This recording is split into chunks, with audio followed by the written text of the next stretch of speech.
Alors les problèmes de durabilité environnementale pour la ville de Nouméa sont extrêmement nombreux, de notre point de vue au moins, mais puisqu'il fallait choisir une question et une seule, nous avons pensé à celle-ci.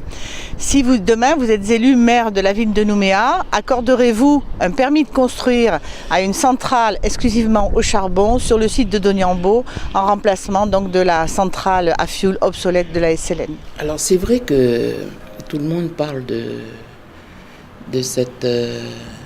ce charbon qui viendrait remplacer le fioul. Moi, je suis contre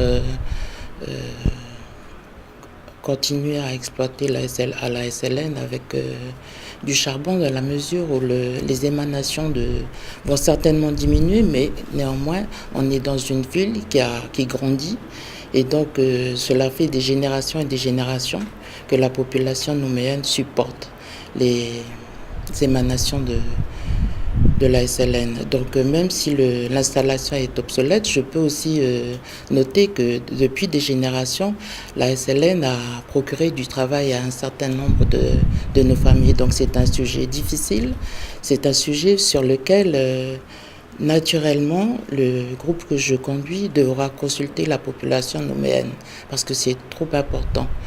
Le travail, c'est quelque chose d'important. On ne peut pas du jour au lendemain décider que. Voilà. Même si y a des émanations de soupe, même si y a de la pollution, on le remarque tous les soirs aux nouvelles, la SLN, depuis des générations, pollue l'atmosphère. Non, je voudrais rajouter que est-ce qu'il ne serait pas possible que la SLN se déplace hors de la ville, auquel cas, là, il y aurait beaucoup moins d'incidence sur la vie des Nouméens. Alors, je rappelle qu'il y a une mission du plus haut niveau qui est venue récemment, conduite par un inspecteur général de l'administration du développement durable et par un ingénieur général des mines. Cette mission a été commandée par la ministre du développement durable, Madame Bateau, par le ministre du redressement productif, Monsieur Montebourg, et également par Victorin Lurel, ministre des Outre-mer. Cette mission est venue à rencontrer tout le monde et à déposer des conclusions. Dans ces conclusions, il est expressément indiqué, 1, qu'il est urgent de remplacer la centrale existante pour la survie de l'entreprise, 2, que de toutes les options qui étaient possibles, l'option charbon paraît économiquement la plus pertinente. Et en ce qui concerne le bilan environnemental, la nouvelle installation projetée donne des résultats plus performants que les résultats actuels en matière de production de SO2, d'oxyde d'azote et également de production de poussière. Le résultat est également amélioré en ce qui concerne la production de CO2 si la SLN accepte, et nous l'exigerons bien entendu, de redistribuer dans le réseau général le surplus de production de cette nouvelle centrale, ce qui permet de diminuer la production de la centrale à fioul de Népouy, et enfin d'utiliser les cendres pour la production de ciment et de ciment vert. Je rappelle sur la base de ces données le processus de décision. Qui intervient dans la décision? L'État, actionnaire d'Eramet, et enfin qui possède dans sa main l'outil de la défiscalisation. Le gouvernement qui autorise l'ouverture de centrales électriques, la province au titre des installations classées, et enfin la ville de Nouméa qui délivre le permis de construire. Je considère que si je suis maire, il faut que ce soit une décision cohérente et collective entre l'ensemble de ses partenaires et qui tienne compte évidemment de la protection de la santé des habitants, de l'intérêt environnemental et de la pérennité de cette entreprise qu'est la SLN qui assure plusieurs milliers d'emplois. Alors c'est vrai que la centrale est obsolète, la centrale au fioul. Moi j'ai toujours été très très clair sur le sujet. Je ne fais pas partie de ceux qui ont fait croire de manière totalement utopique qu'on pouvait faire un référendum.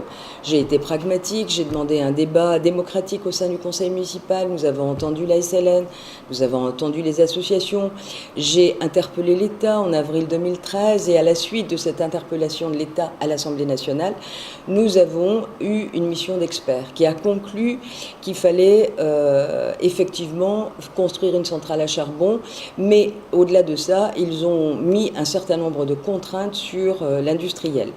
Si demain j'étais maire de Nouméa, je donnerais le permis de construire parce que la mairie de Nouméa n'aura pas le droit de refuser un permis de construire à partir du moment où cette centrale est dans les règles du PUD. Donc contrairement à ce qui a pu être dit, le maire ne pourra que délivrer un permis de construire, mais tout en veillant bien évidemment que les contraintes environnementales soient au rendez-vous. La question de la centrale de la SLN dépasse les compétences seules de la mairie de Nouméa. Bien sûr que nous aurions souhaité une centrale qui utilise un carburant plus propre. Ce qu'il faut faire, c'est développer une collaboration serrée avec la province sud, qui est compétente en installation classée pour l'environnement, de façon à négocier avec la SLN pour que cette installation qui, il faut bien l'admettre, est certainement la plus économique pour cette usine, de façon à ce qu'elle réunisse les conditions optimales pour que les effets sur l'environnement, les effets sur les quartiers environnants, soient les plus faibles possibles. C'est possible. Il y a des technologies aujourd'hui qui n'ont plus rien à voir avec celles qui étaient pratiquées il y a une trentaine d'années. Et donc il faut absolument que la SLN fasse l'effort et si possible, nous ferons pression pour ça, pour que justement cette nouvelle technologie plus propre d'usine à charbon soit employée. On s'est déjà exprimé à ce sujet et si nous déplorons la non-utilisation d'autres sources d'alimentation telles que le gaz naturel, hélas, tout le monde a été mis dos au mur par les décisions qui ont été prises par nos aînés, notamment sur les autres sites de Koniambo et de Goro, où des centrales au charbon ont été développées.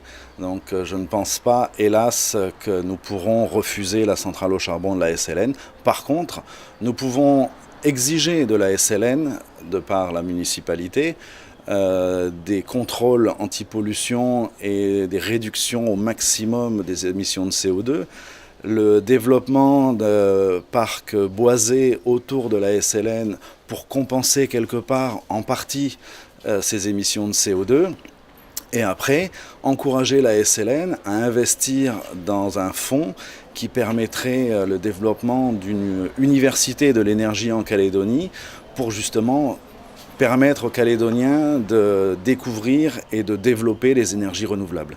Ce qui est certain aujourd'hui, c'est que la centrale à fioul est en fin de vie. Et donc il faut impérativement la remplacer pour préserver l'outil usine de Doniambo. Je comprends la préoccupation des 800 salariés et de leurs familles quant à la préservation de l'emploi dans cette usine, mais je souhaite également protéger la santé des Nouméens et assurer la qualité de l'air dans Nouméa. Aujourd'hui, ce que je regrette, c'est qu'une décision a été prise. Elle a été prise à Paris, sans une consultation suffisante localement en Nouvelle-Calédonie. Et donc, si je suis élu maire, je veillerai à ce qu'aucune décision ne soit prise dans ce domaine sans une validation des populations concernées, et notamment des Nouméens, sans validation également des élus de Nouméa. Et donc, en tout cas, ce que je souhaite privilégier, c'est le mix énergétique. Et toute solution devra également intégrer des énergies renouvelables, des énergies propres. En tout cas, sur cette question-là, je serai particulièrement vigilant.